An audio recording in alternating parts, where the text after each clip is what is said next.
Hey everyone, my name is Dr. Galatia Strong. I'm a physical therapist who got 100% on my NPTE, and this led me to found SPT with me, which is an NPTE prep platform. If you enjoy what you see and you're studying for the NPTE, check out our courses at sptwithme.com. Now, for what you're actually here for, let's talk about how the MCID, or minimal clinically important difference, is determined. The MCID, aka the minimal clinically important difference, is a statistics term. Specifically, it's a value that refers to the smallest value that we can get, showing a true and meaningful change in a person or our patient. So first of all, as a physical therapist, when are you even going to use this? Well, the most common thing that we use this for is when we are dealing with functional outcome measures. So that is what we are going to use examples of. So it's the smallest value with respect to that functional outcome measure. So what I mean by that is that if your test is measured in seconds, the MCID is going to be represented in seconds.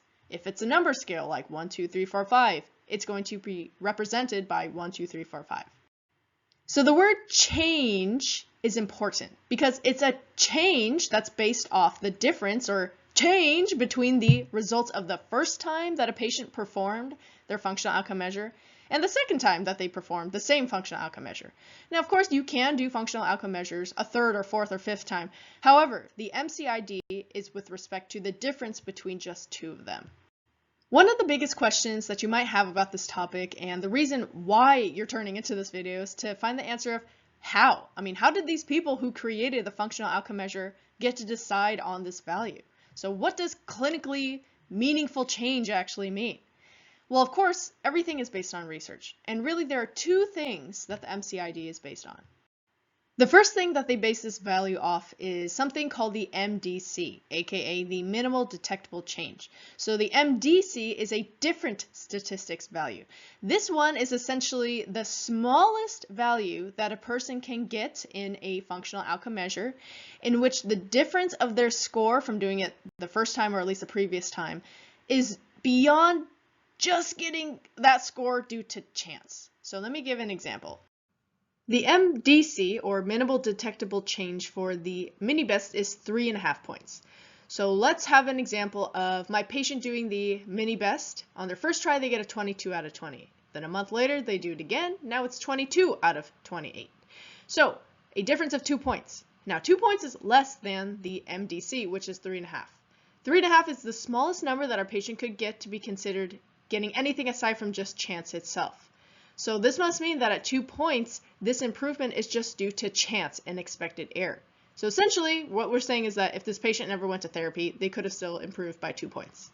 Now, with that being said, it should make sense that with the MCID, where we're talking about a value that should reflect a true change in our patient, this value, this MCID, should be larger than that of the MDC.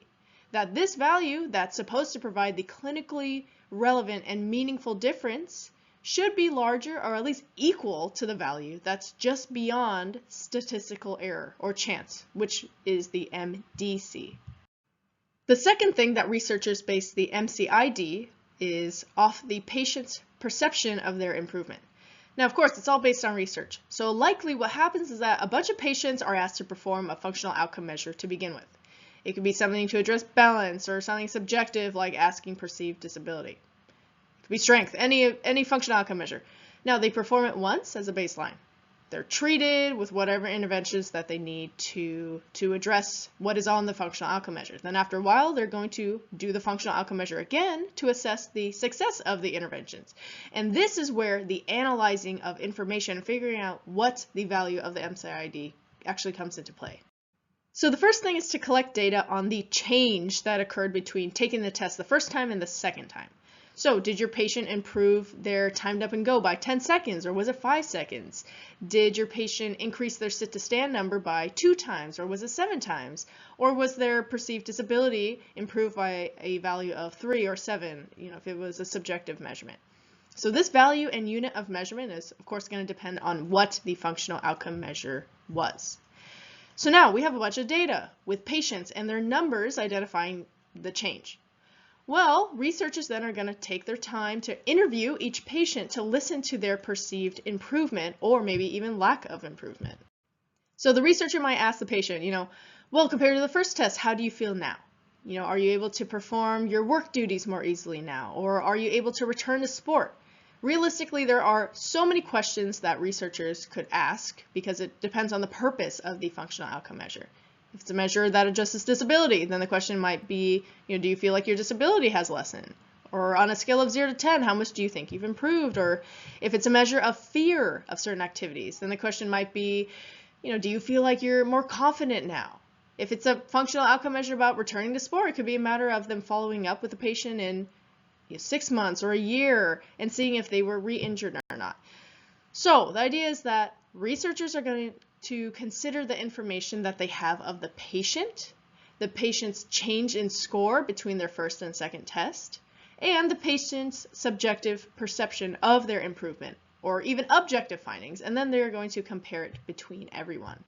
Now, to give an example, so let's say a researcher is going through all of their data, and it seems that collectively they see a trend, and they see that, well, it looks like on average, if a person scored 4 points or more than they did on their first attempt at, let's say, the mini best, these people seem to report that they had fewer falls and they're more confident with their balance now. And they're returning to activities and hobbies that they've once done.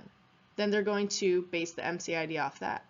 Now, on the other hand, let's say a researcher looks at all this data and they're saying, on average, it seems like if a person scored a difference of, anything less than 3 points, these patients really didn't give too good of feedback. They said they didn't notice anything, or they even got worse.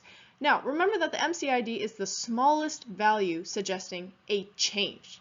A person could score well over the MCID, and the effect of that patient's perception could be just that much more positive. So the MCID represents the slightest bit of true change in what the functional outcome measure hopes to address. Hopefully this helps clear up the question of how do we even get to the MCID in the first place. If you enjoyed this content and like being taught this way, check out our content at sptwithme.com.